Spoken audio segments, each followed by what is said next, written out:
the higher paying jobs.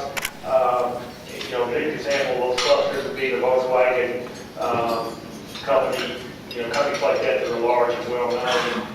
And then we have the local clusters, which are common industries that you have in every community. It's important that they be efficient so that we remain competitive.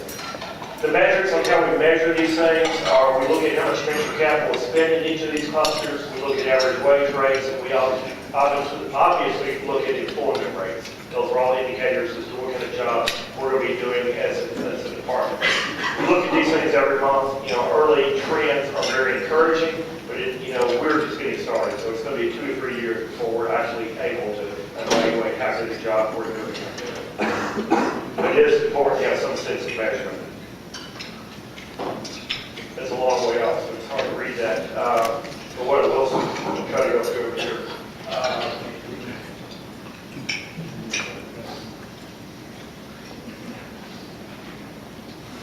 First cluster down to the left is the automotive cluster. As I mentioned, you've got Volkswagen, the big company in Murfreesboro that handles that. There are a lot of spin-off companies. Bridgestone, TRW are all part of that sector. Advanced manufacturing and energy technologies, or any kinds of things like green technology that we're doing. The water heater companies are doing things like that. Shells technology up in Portland is certainly a part of that. Besides that, you have business services, headquarters, and there are several of those here in Hendersonville.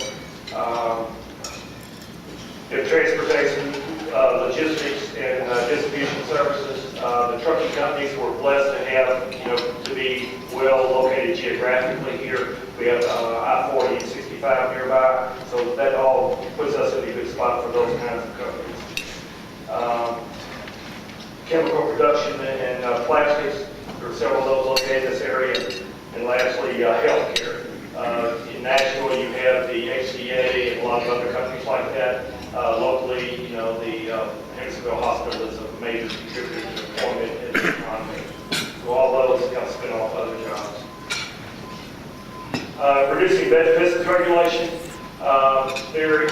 Hopefully this was sent out to you all, but we created a couple of weeks ago a website where you can go complain about whatever regulations you feel are burdensome. A lot of these regulations are federal regulations that we won't be able to do anything about. We have 2 attorneys heading this project up, which I've said before is kind of an oxymoron, having 2 attorneys to handle business regulation. You've got have to have somebody to understand the nature of the beast. But that project is supposed to be wrapped up by October 31, I think, and we're moving forward again, trying to make this a place where it's good to do business. One of the things we're looking at as well is what it takes to start a new business here in Tennessee to make sure that's not overly burdened. The next strategy is investing in innovation. The state's putting $50 million into this sector. This is federal grant money that came down. $10 million is going to Entrepreneur Center in Memphis, which is doing a lot of great things there. $30 million of that is going back to venture capital startups in Tenvesco to broaden that more and make that so that one of the big problems that venture capital or startup companies have is access to capital. So we think that will help in that regard. And then there's going to be $10 million spent funding an incubator in each region of the state. There are 9 regions, so $10 million will go toward that venture. Michael Bertram in Nashville is very involved in this part of the project. He runs the incubator center. He says that 50% of the economy is made up of startup businesses and small business. So it's a very large part of the economy. I think 1 out of 3 businesses failed in the first couple of years. Bertram is saying that his graduates there have a 70% success rate. So if we can prepare these people that are, to begin their business. I know Charles Alexander does a great job. The Small Business Administration here, if we can prepare these people better as they're starting the business to give them better advice and better structure, it's going to go a long way toward building jobs and building the economy. Let's see, we talked about the deadlines there.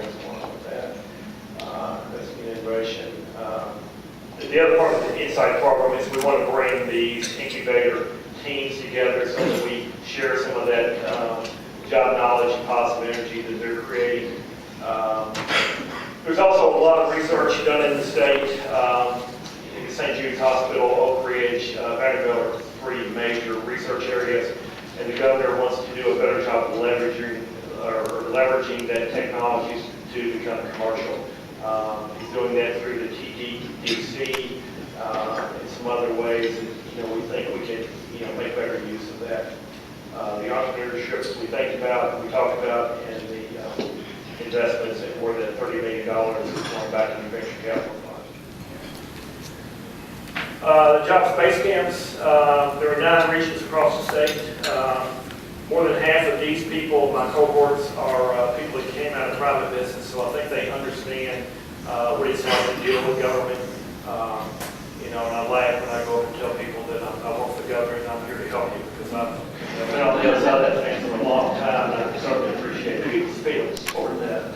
So, but that's what we are here to do, indeed. To help business solve the problems.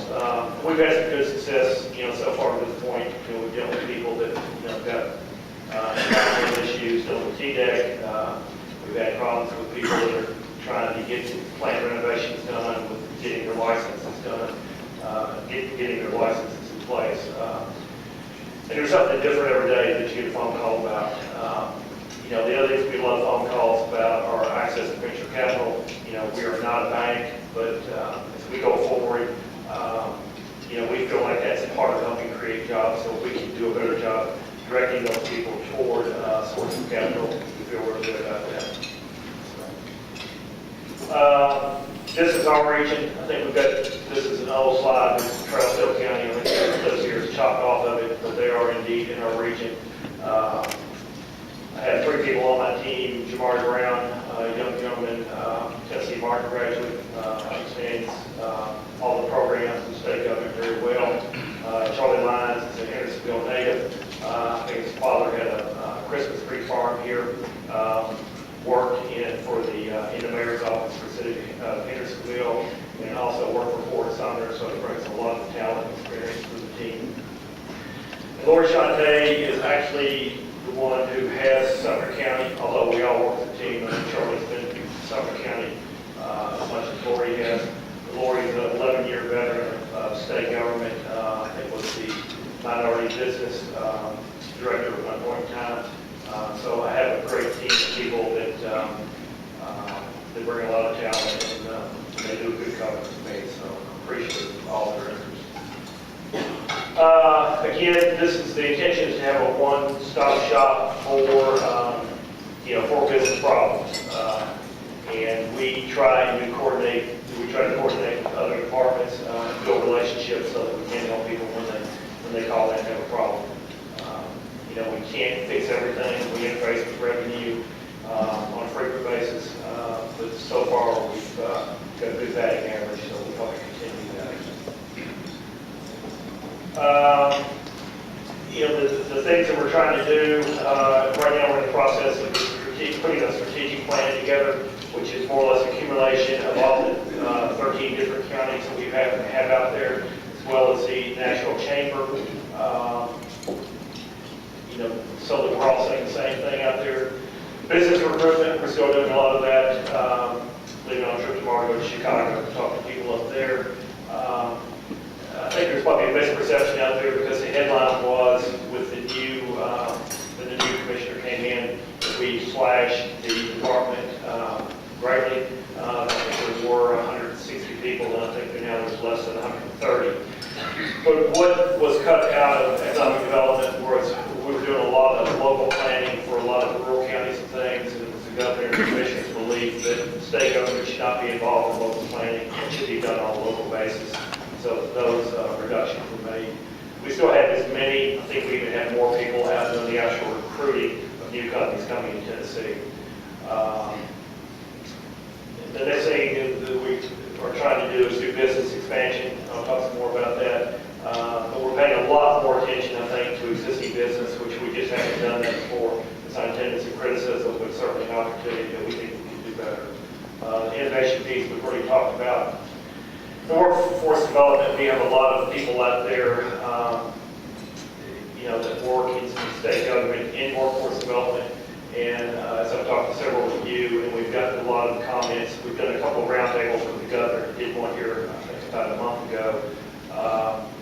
One of the criticisms we're getting is that we get kids that are out of high school, and some even out of college, that are not ready to go to work in the workforce. So we intend on convening, problem-solving sessions to see how we might be able to address those issues. I don't think it's just going to be an education issue. I think industry needs to play a role in helping solve that problem, and I think early indications are very excited about being part of that. So we have some great tools out there. I was talking to Dr. Nichols earlier. We have, I want to say, 11 tech centers across the state. And I think those people can be a great resource. We're in discussions with a company in Lebanon that we found out about as a result of one of the roundtables that is in need of advanced welding guys. They interviewed 20 welders, and all 20 of them flunked the welding test. So they had to bring people out of San Antonio. That's obviously a very expensive proposition. So if we take people and do a better job training them and getting them ready so that they can take those jobs. Existing business, our research shows that about 85-86% at least of the jobs created in Tennessee were created by existing business. So it's kind of a no-brainer that we should pay more attention to existing business. So we're doing that with this restructure with the staff. And early on, there's great expansions going on here in Hendersonville. Some of those things, people want to keep quiet about those things, but know that they're going on. And we hope there are going to be some more of those. Good sheets on your table that kind of outlines what we do. We do give jobs tax credits for, companies. Kind of the magic numbers are if you create 25 or more jobs and have more than $500,000 in capital expenditure over a 3-year period, you're eligible for those tax credits. If you're in an outlying county that's very high unemployment, some of those credits are given for 3 years. We also give industrial machinery credits. All these are credits against taxes, sales and use tax exemptions. We help companies, and these particularly new companies, with water and sewer expansions, things like that, for infrastructure projects. And we also provide training reimbursement for companies that are coming in that are training employees. We typically don't pick up 100% of that, but our feeling is that they're training somebody, even if that employee goes back out in the community, they're going to be a better trained employee. So we participate in that. We have workforce development centers. We have tech centers that I already mentioned. We have community colleges, which are great resources, and we hope that people do a better job of things. And we also do the employment recruitment screening. We've got to be competitive. Have a company here who's looking at expansion. We're competing very heavily with Georgia in regards to what they're doing. It's a tough game out there. Everybody's competing heavily for jobs. We also have great partners out there. TVA works with us very well in giving reduced rates and credits on their programs. We have the UT Center for Industrial Services, where if you get a specific problem in a business, they can come in and help you analyze and help you problem solve with that. We have financing partners out there.